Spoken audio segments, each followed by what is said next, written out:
안녕하십니까. 일생TV의 베네입니다. 요즘 참 많이 힘드시죠? 그 어느 때보다 참으로 세상 살기의 어려움을 절감하게 되는 요즘입니다. 좀처럼 수그러들 기미가 보이지 않는 바이러스와 그로 인해 우리를 옥죄는 거리 제한과 그칠 줄 모르는 사회적 모순과 갈등을 비롯하여 요즘은 뭐 하나 시원한 소식 하나 들을 수 없는 참으로 답답하고 암울한 일상의 연속이 아닐 수 없습니다. 어디 요즘뿐이었겠습니까?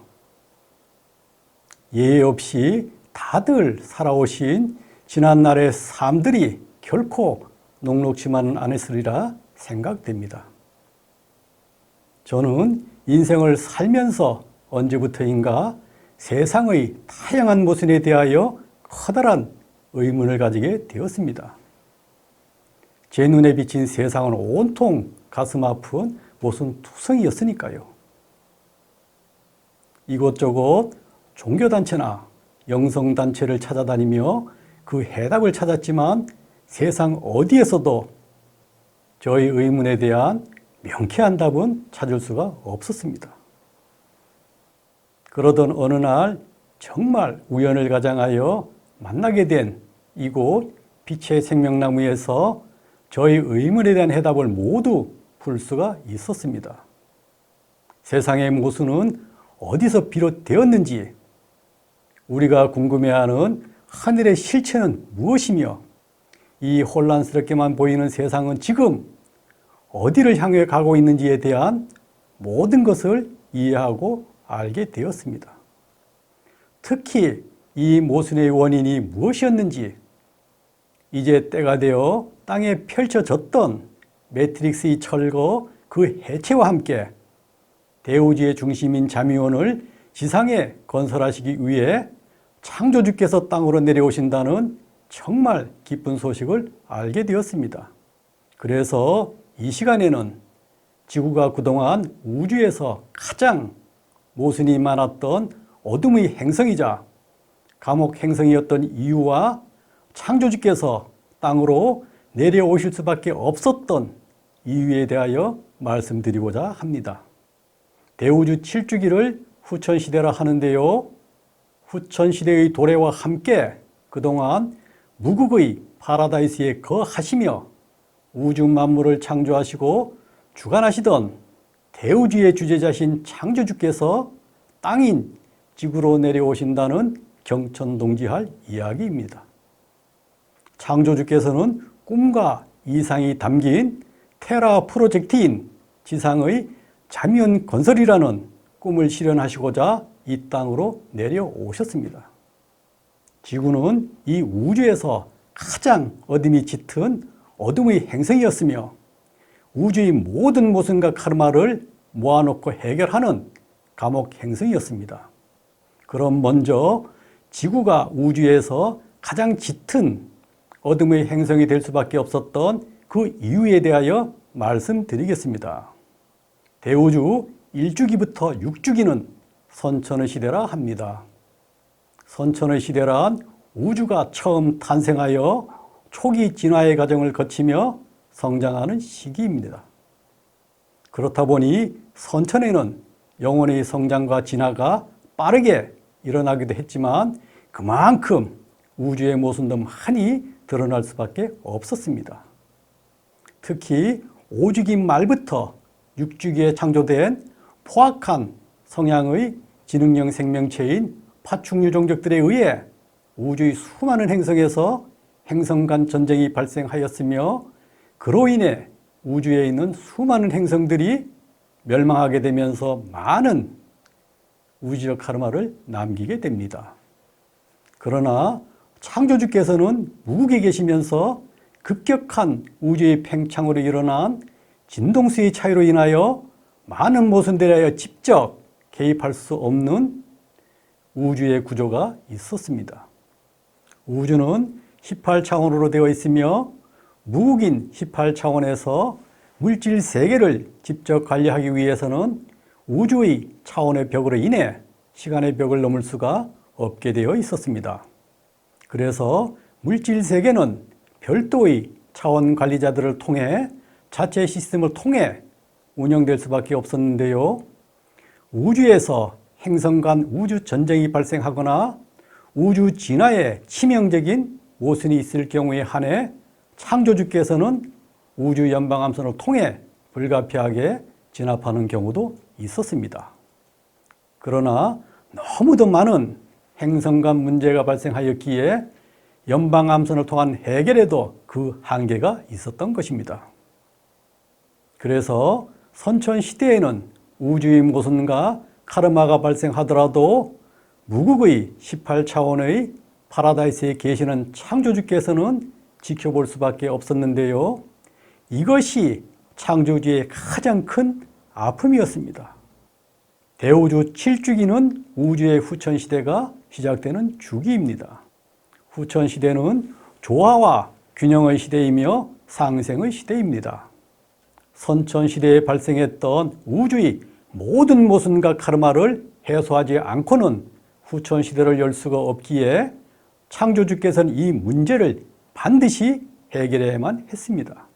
또한 새로운 주기로의 진입을 위해서는 그 주기에 발생된 카르마들은 모두 주기 말에 해소하고 가야 하는 것이 우주의 법칙이며 이것은 오직 창조주만이 할 수 있습니다. 그래서 창조주께서는 이 문제를 해결하기 위해 지구의 테라 프로젝트를 계획하게 되었습니다. 테라란 지구를 우주에서 부르는 이름인데요. 지구에서 이 우주의 모든 모순과 카르마를 해소하기로 한 것이며 지구에서 모순과 카르마를 해소하는 과정에서 축적된 모든 해결 방안에 대한 데이터를 가지고 후천시대에는 이 지구를 중심으로 물질세계 대우주를 경영하시겠다는 원대한 꿈을 기획하시게 된 것입니다. 이것을 대우주 신성계획 혹은 테라 프로젝트라고 하는데요.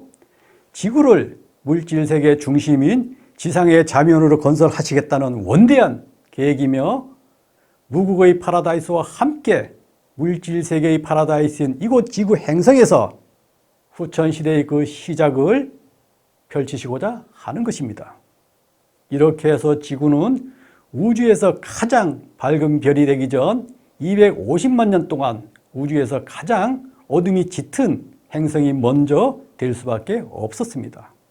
우주 1주기부터 6주기까지 발생했던 우주의 모순과 카르마를 지구에 모두 모아놓고 해결하는 카르마 도가니가 되었으며 지금부터 50만 년 전부터는 원죄를 지은 우주의 카르마 당사자들을 불러 모아놓고 카르마를 해소하도록 하는 우주의 감옥 행성의 역할을 지금까지 해올 수밖에 없었습니다.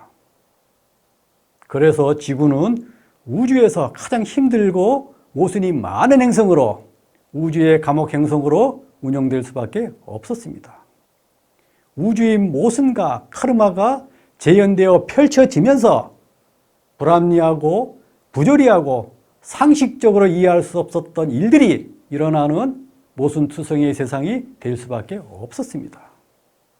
지구에서의 삶이 왜 이 모양 이 꼴이었는지 저의 의문에 대한 해답이 모두 여기에 있었습니다.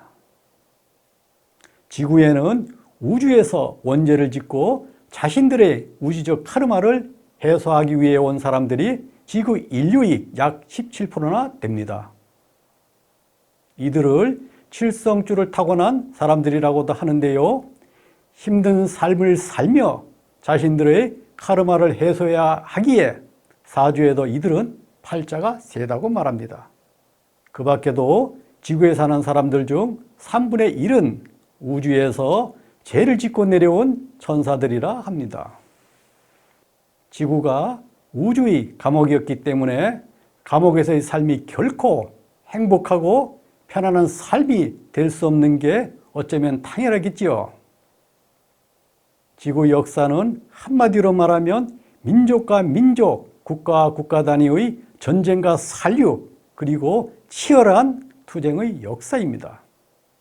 그 이면에는 우주에서 전쟁으로 멸망한 행성 주민들 간에 자신들의 행성에서의 카르마를 재현하며 카르마를 해소하는 과정이 있었던 것입니다. 지구에서의 삶이 왜 그토록 힘들고 모순투성이었는지 이해되셨나요? 제가 그토록 알고 싶었던 나의 삶의 모순의 근원이 바로 여기에 있었던 것입니다. 지구상의 모든 것은 모두 하늘이 인간의 물질 체험을 위해 카르마 해소를 위해 펼쳐놓은 연극무대여 매트릭스이며 물샐 틈 없이 펼쳐놓은 천라지망인 것입니다. 이것이 우리가 사는 지구 행성의 실상이자 우리 삶의 진실인 것입니다. 이제 그동안 하늘에서 준비한 지구 행성의 카르마가 해소되고 있습니다. 또한 지구 행성에서 하늘에 의해 준비되었던 모든 실험들도 모두 데이터화 다 되어 입력을 마쳤습니다. 이제 자미원이 되는 지구 행성에서 물질 체험을 위한 하늘의 프로그램은 더 이상 존재하지 않습니다. 이에 맞추어 지구는 차원 상승을 통해 어둠의 행성, 실험 행성, 감옥 행성으로서의 역할을 마치고 종자 행성으로서 자미원으로 가기 위한 준비가 진행되고 있습니다. 우주에서 가장 빛나는 빛의 행성, 보석 행성으로의 전환이 이루어지고 있습니다. 지구에 살고 있는 사람들은 각자 자신이 있어야 할 곳으로 가야 할 때가 되었습니다. 물질 세계의 자미원 건설을 위해 새 하늘과 새 땅을 위해 지상으로 창조주께서 내려오실 때 민족 종교에서는 돌로 된 북이 크게 울린다 하여 석고웅성이라 했습니다. 대우주에서 처음 있는 일이며 창조주께서는 지구 행성을 직접 운영하기 위하여 하늘의 운영 시스템과 함께 100만 대군의 18차원의 천사들과 땅으로 내려오셨습니다. 하늘로부터 새 하늘과 새 땅에서 살기로 약속된 모든 영혼들에게 창조주의 감노비가 내리고 있습니다. 지상의 창조주 시대에 함께할 1만 2천 도통군자인 빛의 일꾼들이 깨어나고 있습니다. 빛의 일꾼을 깨우는 황금 나팔 소리와 함께 가슴 공명의 빛과 창조주의 14만 4천의 빛이 내리고 있습니다. 하늘과 약속되고 예정된 빛의 일꾼을 깨우는 빛이자 알곡과 쭉정이를 가리는 하늘의 빛이기도 합니다. 하늘이 준비한 석고웅성을 겪으면서 인류는 모든 것들이 붕괴되는 것을 목격하게 될 것이며 진정 하늘의 무서움을 알게 될 것이며 살아남을 인류들은 의식이 깨어나게 될 것입니다. 하늘을 잃어버린 인류의 의식을 깨우기 위해 잃어버린 하늘을 되찾아주기 위해 하늘은 거칠어지고 있으며 땅을 말고 땅을 펴게 될 것입니다. 하늘은 새로운 문명을 열기 위해 산을 옮기고 바다를 옮기게 될 것입니다. 하늘은 결코 인간의 눈높이에서 일하지 않습니다. 인간의 눈높이가 아닌 오직 하늘의 일하는 방식으로 모든 것들이 이루어지게 되는 것입니다. 그러나 재난의 과정에서 하늘의 사랑은 공평무사하기에 살릴 사람은 반드시 살릴 것이며 죽을 사람은 반드시 죽게 할 것입니다. 하늘에 의해 안전지대인 역장이 설치되어 있으며 재난과 바이러스 난에서 인류를 구하기 위해 의통을 이룬 1만 2천 도통군자인 빛의 일꾼들이 준비되어 있습니다. 이것이 또한 하늘이 일하는 방식인 것입니다.